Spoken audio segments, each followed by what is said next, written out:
الحمد لله الحمد لله الذي هدانا للإسلام والإيمان.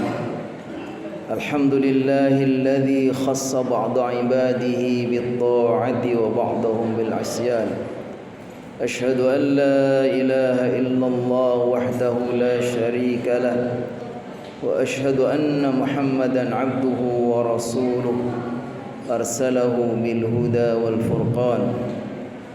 اللهم صل وسلم وبارك وأنعم على من أنزل عليه القرآن، سيدنا ومولانا محمد وعلى آله وأصحابه وأنصاره وجنوده الذين تمسكوا بأشرف الأديان.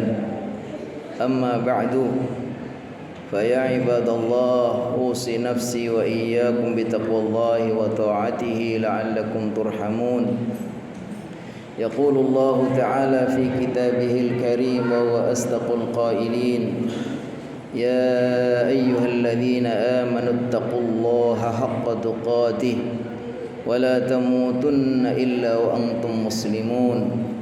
ويقول رسول الله صلى الله عليه وسلم: اتق الله حيثما كنت وأتبع السيئة الحسنة تمحها وخالق الناس بخلق حسن.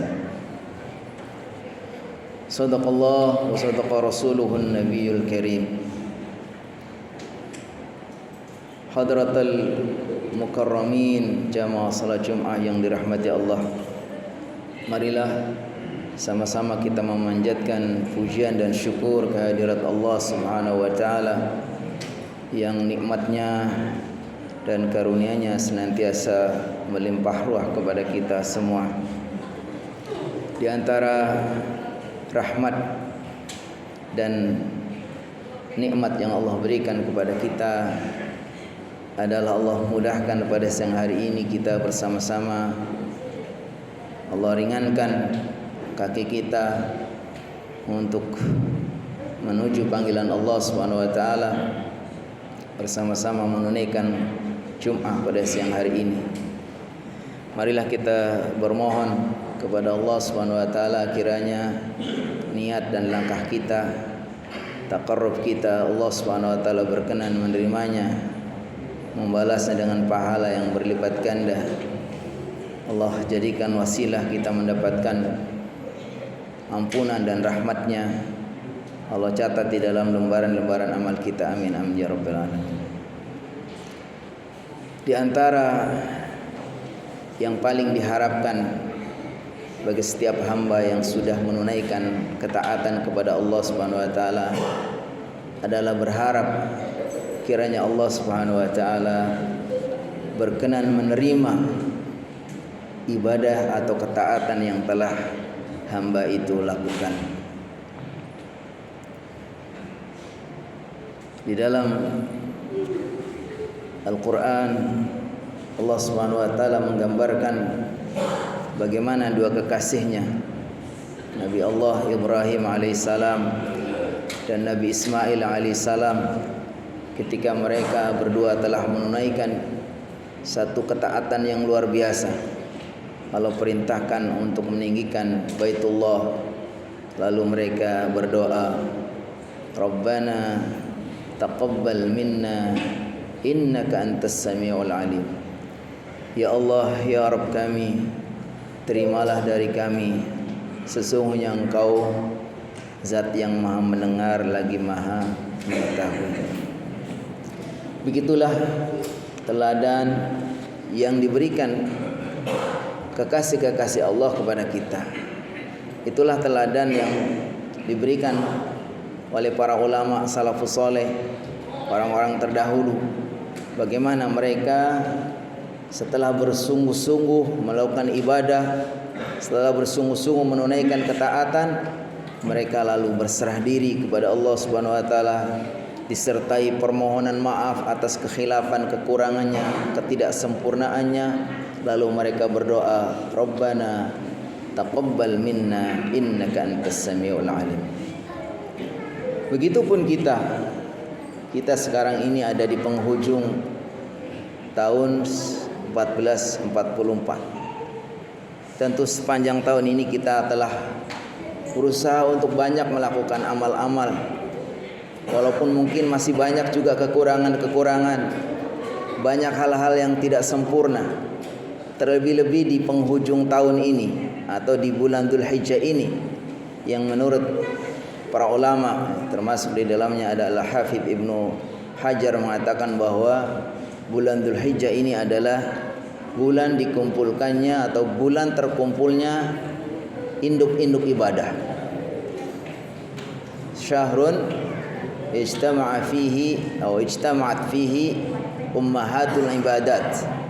Bulan di mana terkumpul di dalamnya ibadah-ibadah besar. Mulai dari ada hari Arafah, ada haji, ada kurban, dan berbagai macam ibadah-ibadah besar yang tentu saja semua orang, semua kita yang beribadah di dalamnya berharap agar Allah Subhanahu wa taala dengan segala kekurangannya berkenan menerima apa yang sudah kita lakukan. Rabbana taqabbal minna innaka antas samiul alim. Kenapa kita harus bersungguh-sungguh berharap agar ibadah kita diterima? Karena sungguh betapa beruntungnya jika kita melakukan ketaatan, satu kali sujud, satu kali ruku, satu ucapan doa, tasbih, zikir, lalu Allah Subhanahu wa taala berkenan menerimanya. Karena itulah yang menjadi inti hasil dari kehidupan kita. Bukankah Allah Subhanahu wa taala mengatakan bahwa kita diciptakan di dalam hidup ini adalah untuk beribadah kepada Allah Subhanahu wa taala. Sehingga sebetulnya kita diciptakan oleh Allah Subhanahu wa taala untuk melakukan ketaatan, untuk melakukan ibadah. Sehingga sungguh beruntunglah orang-orang yang apabila ibadahnya diterima oleh Allah Subhanahu wa taala. Namun sebaliknya betapa ruginya, betapa kita khawatirnya kalau ibadah kita ini tidak diterima oleh Allah Subhanahu wa taala. Kalau ibadah kita ini belum layak untuk diterima oleh Allah Subhanahu wa taala. Sehingga sudah seharusnya kita di samping kita bersungguh-sungguh mengupayakan, lalu kita berdoa, kita berusaha untuk melengkapi syarat dan rukunya, tetapi yang tidak kalah penting kita harus ada keinginan supaya Allah berkenan menerima. Ada rasa khawatir, takut kalau Allah itu belum mau menerima. Karena ketika ada rasa khawatir, justru itulah yang akan menjadikan kita akan ada upaya lebih maksimal lagi, lebih bersungguh-sungguh lagi. Makanya para ulama terdahulu, mereka setelah beramal mereka ada rasa gundah. Orang-orang terdahulu, orang-orang soleh, hamba-hamba Allah Subhanahu wa taala, setelah mereka melakukan ibadah, mereka ada rasa khawatir. Sebagaimana Allah Subhanahu wa taala gambarkan di dalam surat Al-Mu'minun, walladzina yu'tuna ma atau wa qulubuhum wajilah annahum ila rabbihim raji'un. Dan orang-orang yang telah berusaha untuk beribadah sebaik-baiknya, telah mempersembahkan ketaatannya kepada Allah sebaik-baiknya, wa qulubuhum wajilah, tapi mereka tidak ada rasa sombong, tidak ada ujub, tidak ada riya, tidak ada rasa ayem. Tapi justru ketika mereka sudah memberikan yang terbaik, berusaha untuk mempersembahkan ketaatannya, ibadah yang terbaik, lalu mereka apa? Hatinya ditimpa atau ditempa rasa gundah, hatinya diterpa rasa khawatir. Lalu para ulama mengatakan bahwa di antara ciri-ciri ibadah yang insya Allah Allah terima itu manakala pelakunya, orang yang melakukan ibadah itu ada rasa khawatir, jangan-jangan ibadah saya belum layak untuk diterima oleh Allah Subhanahu wa taala. Hadirin jamaah salat Jumat yang dirahmati Allah Subhanahu wa taala. Begitulah teladan yang dicontohkan oleh para kekasih Allah. Mereka ternyata walaupun sudah berusaha untuk mempersembahkan yang terbaik, melakukan ketaatan yang terbaik, tetapi mereka ada rasa khawatir.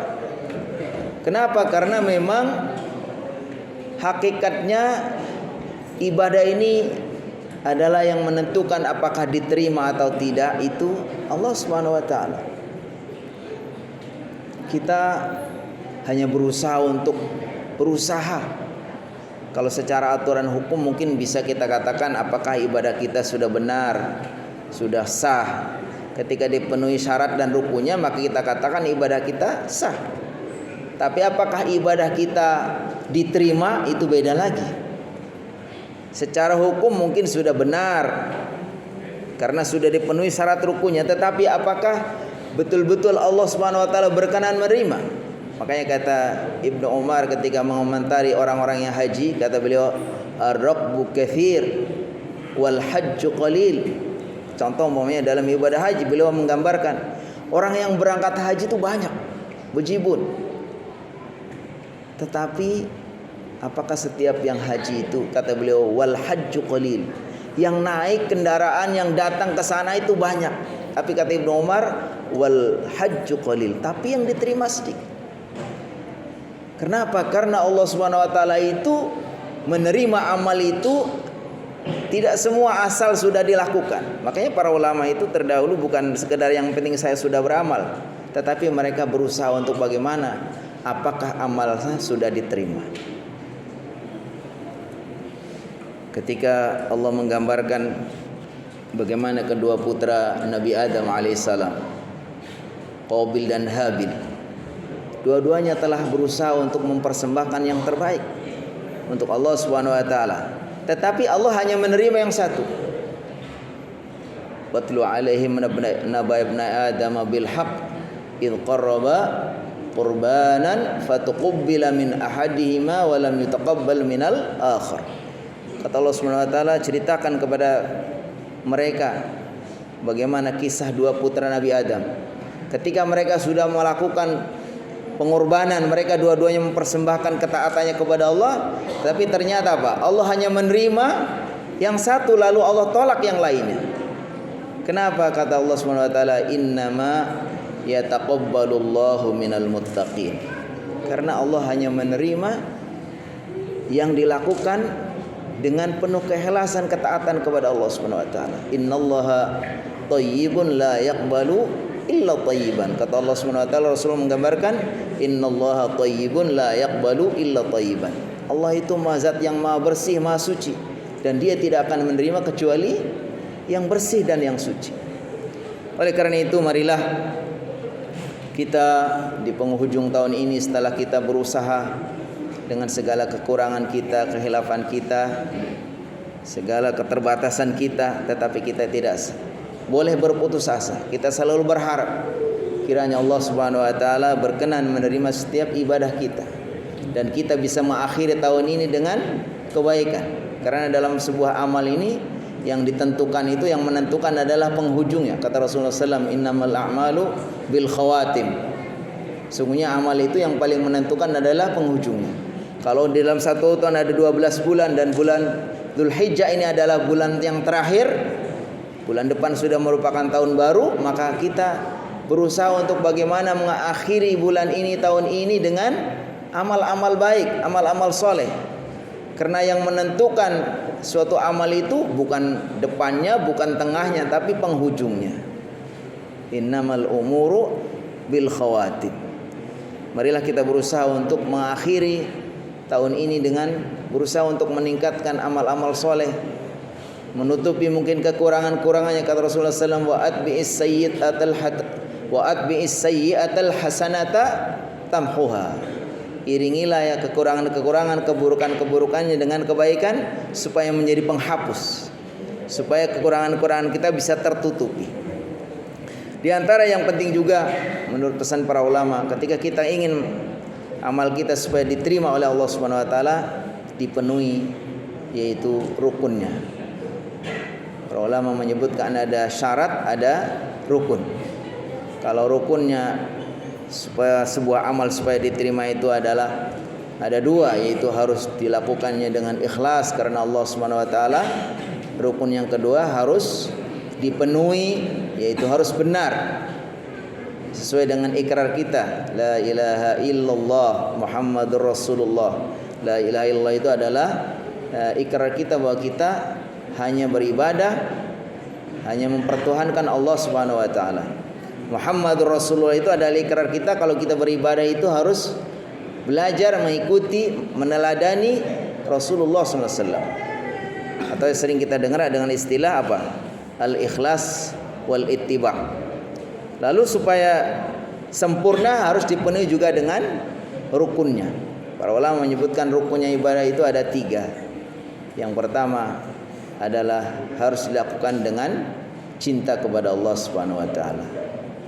Tidak boleh orang itu beribadah ya, karena hanya takut kepada Allah, takut nanti Allah murka, Allah menyiksa, ya, Allah tidak memaafkan. Tapi harus ada juga rasa cinta. Dan sebaliknya juga tidak boleh orang itu hanya berharap. Para ulama menyebutkan bahwa harus ada rasa cinta, ada rasa khauf dan rasa roja, yaitu harap. Jadi disertai dengan rasa cinta, tapi juga tidak boleh semata-mata karena cinta, tapi kita juga harus ada rasa harap kepada Allah Subhanahu wa taala dan rasa khawatir kalau ibadah kita tidak diterima oleh Allah Subhanahu wa taala. Mudah-mudahan ketika kita berusaha untuk melengkapi, menyempurnakan ibadah dengan dipenuhi syarat dan rukunnya, insyaallah Allah Subhanahu wa taala berkenan menerima. Amin amin ya rabbal alamin. Barakallahu li wa lakum fil Qur'anil azim wa nafa'ani wa iyyakum bima fihi minal ayati wa dzikril hakim wa taqabbala minni wa minkum tilawatah innahu was samiul alim.